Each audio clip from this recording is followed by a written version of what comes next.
Today we're diving into a story that's been circulating widely across Europe and beyond.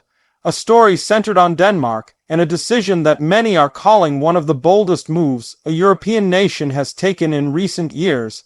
This development has not only captured public attention, but has also reportedly left many EU leaders surprised, confused, and even a bit rattled.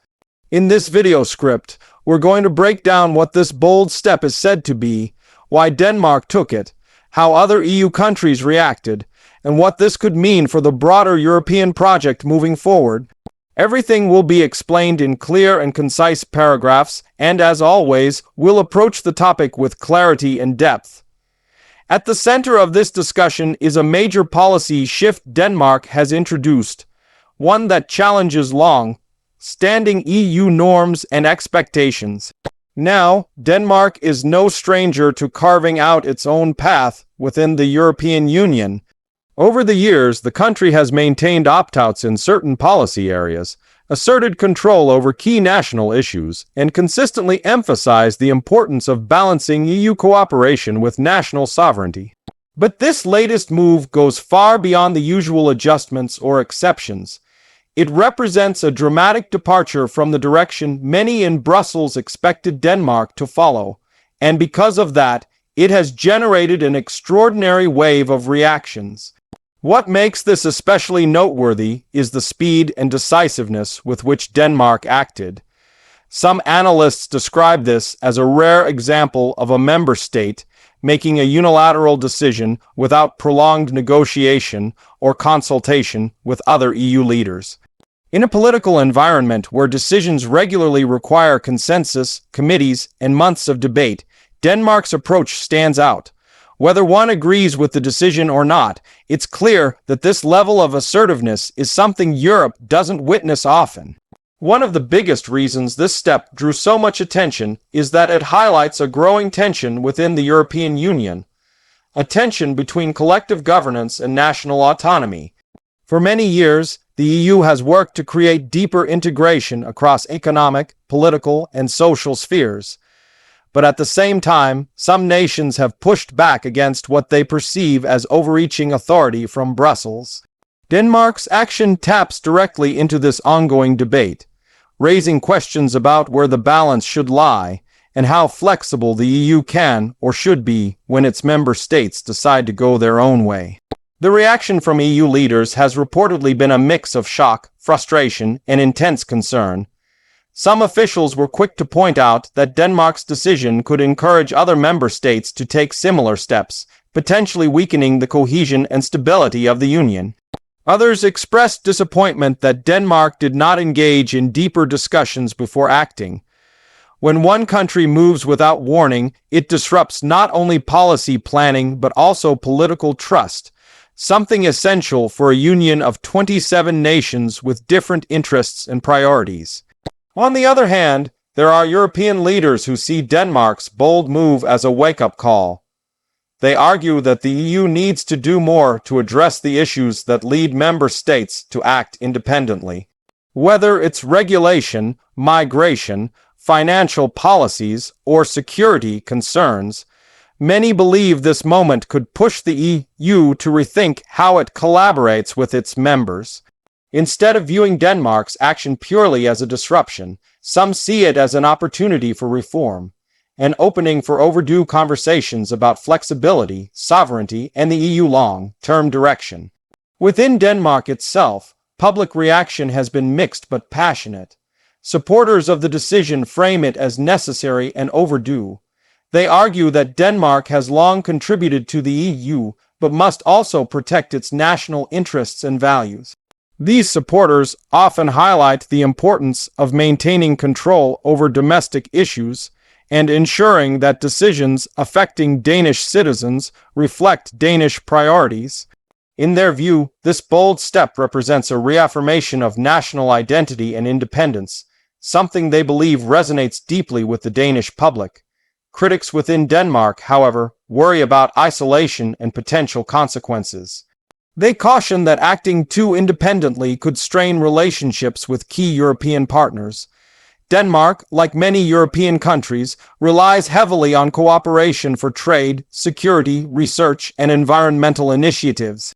For these critics, the question is not whether Denmark should assert itself, but whether it can afford to do so in a way that risks alienating its allies. Some fear that this decision could complicate Denmark's influence within the EU, making it harder for the country to shape future policies or negotiate favorable outcomes. As the debate continues, many analysts have begun to examine what this move might mean for the future of the European Union. One possible outcome is that the EU could respond with increased flexibility, allowing member states more room to tailor policies to their national contexts. This could reduce friction and strengthen trust between Brussels and individual governments. Another possibility, however, is that the EU could attempt to reinforce its authority, insisting on stricter adherence to rules and agreements to avoid further political surprises. There is also the larger question of how this development might affect European unity. Over the past decade, the EU has faced numerous challenges, from financial crises to migration issues to geopolitical tensions.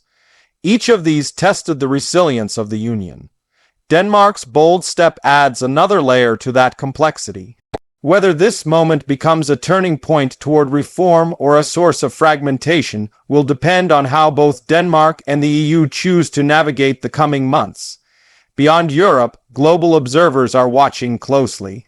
Denmark is respected internationally for its stability, democratic values, and strong institutions.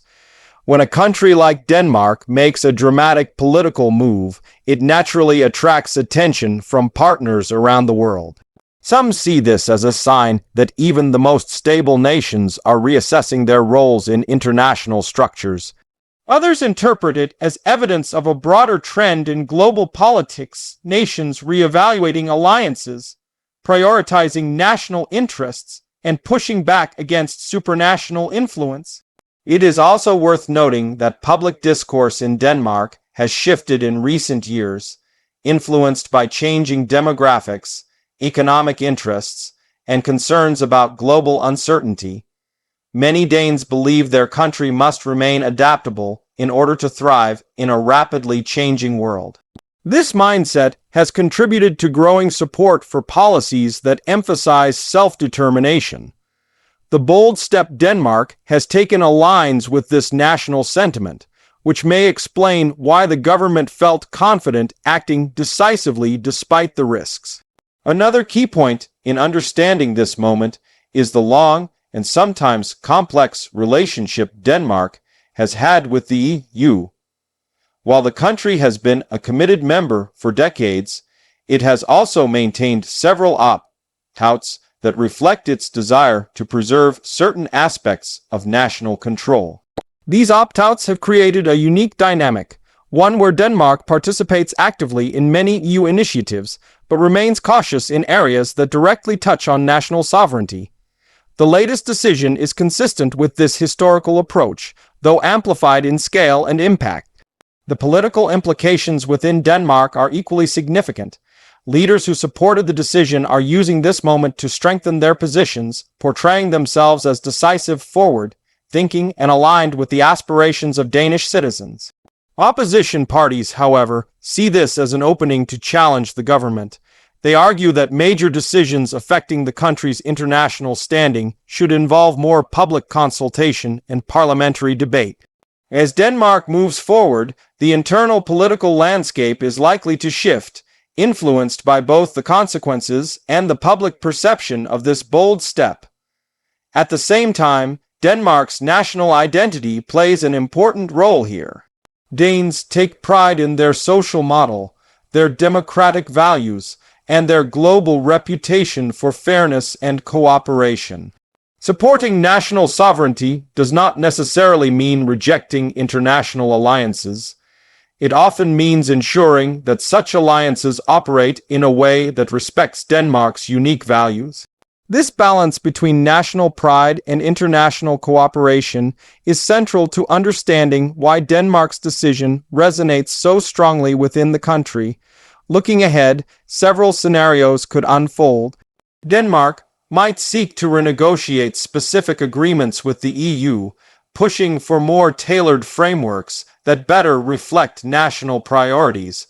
Alternatively, the EU may initiate discussions aimed at bringing Denmark back into alignment with broader European strategies. In either case, diplomatic engagement will be crucial. Neither Denmark nor the EU benefits from prolonged tensions, and both have strong incentives to find common ground. Another possible long-term outcome is that other EU member states may feel encouraged to make similar decisions. If that happens, the EU could face a growing trend of assertive national policymaking that challenges the traditional model of centralized decision-making. Whether this leads to reform, decentralization, or increased political friction will depend on how leaders respond, communicate, and compromise.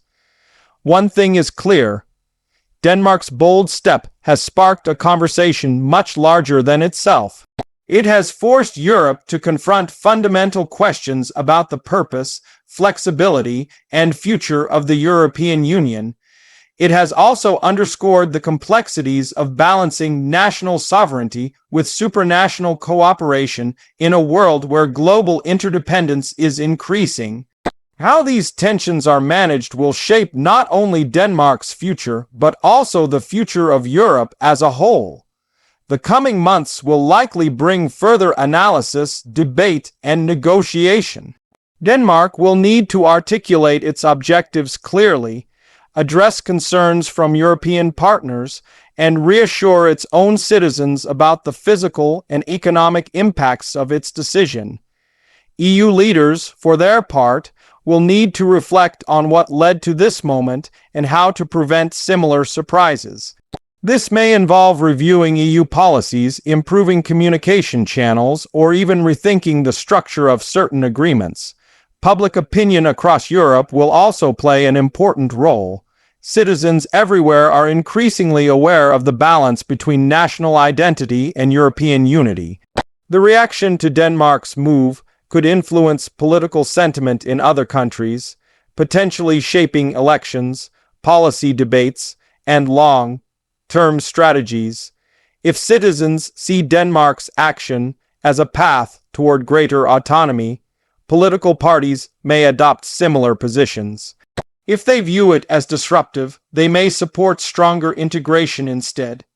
In the broader context of global politics, this development also reflects a growing trend of re-examining alliances.